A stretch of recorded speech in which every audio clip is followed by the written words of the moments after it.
दिल्ली के नतीजे साफ हो चुके हैं। बीजेपी को मिली 7 सीटों की जीत और आप की बड़ी हार। लेकिन सबसे बड़ा दिलचस्प बात यह है कि बीजेपी जीत कर भी थोड़ी निराश है और आप हार कर भी ज़्यादा दुखी नहीं है। आखिर ऐसा क्यों? चलिए पूरा राजनीतिक खेल समझते हैं।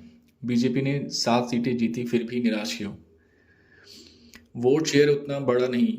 बीजेपी भले जीत गई हो, लेकिन दिल्ली जैसे अर्बन इलाके में पार्टी अपने वोट शेयर का बहुत ऊपर ले जाने की उम्मीद कर रही थी। रिजल्ट बता रहा है कि ग्राउंड स्वेल उतना नहीं आया जितना बीजेपी चाहती थी। आपका कोर वोट टूटता नहीं दिखा।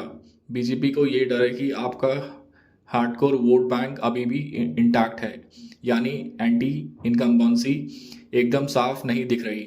Lok Sabha versus assembly difference. BJP जानती है कि लोकसभा में जीत मिल जाती है, लेकिन असेंबली चुनाव में यही वोट ट्रांसलेट नहीं होते। दिल्ली की जनता अक्सर पार्लियामेंट में बीजेपी और दिल्ली में आप को चुनौती है। इसलिए बीजेपी को लगता है कि ये रिजल्ट असेंबली 2025 का संकेत नहीं देता। मुस्लिम एससी वोट अभी भी बीजेपी के साथ नहीं आए। पार्टी इंटरनली ये मानती है कि दिल्ली के 15 से 20% वोटर्स अभी भी बीजेपी की तरफ शिफ्ट नहीं हो रहे। ये चिंता का विषय है। आप हारकर भी दुखी क्यों नहीं? वोट शेयर बहुत ज़्यादा नहीं गिरा। आप हार जरूर गई है, लेकिन उनका कोर वोट कोलैप्स नहीं हुआ। पार्टी को लगता है कि जनता के लोकसभा ने नेशनल इश्यूज पर वोट दिया है, लेकिन दिल्ली असेंबली में वोट फिर आपको चुन सकते हैं। केजरीवाल का व्यक्तिगत वोट अभी भी मजबूत।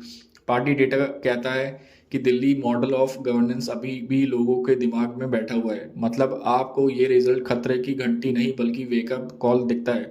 बीजेपी की जीत का लोकल इम्पैक्ट कम होता है। आप मानती है कि लोकसभा चुनाव अक्सर मोदी फैक्टर पे चलते हैं और इसका सीधा नुकसान उन्हें असेंबली में नहीं होगा। इसलिए आपका कहना है कि ये रिजल्ट हमारे लिए बहुत बुरा नहीं है। आपका young women vote intact. Kejriwal की फ्रीबीज, बिजली, पानी, महिला स्कीम अभी भी लोगों को अट्रैक्ट कर रही है। ये आपके कॉन्फिडेंस को बढ़ाता है। दिल्ली में बीजेपी की जीत बड़ी है, लेकिन वो दिल्ली असेंबली की तरफ से अभी भी कॉन्फिडेंट नहीं है। आपको सीटें नहीं मिली, लेकिन पार्टी को लगता है कि असेंबली इलेक्शन में उनका कोर वोट वापस एक्टिव होगा। मतलब ये रिजल्ट दोनों पार्टियों को एक वार्निंग और एक होप दोनों देता है। तो ये था असली कारण कि बीजेपी क्यों 7 सीटें जीतकर भी पूरी तरह खुश नहीं और आप हारकर भी हताश नहीं। आपको क्या लगता है? आपकी राय क्या है? क्या दिल्ली में 2025 में असेंबली जीत सकती है या केजरीवाल फिर लौटेंगे? कमेंट में जरूर बताइए। और वीडियो पसंद आए तो सब्सक्राइब और लाइक जरूर कीजिए।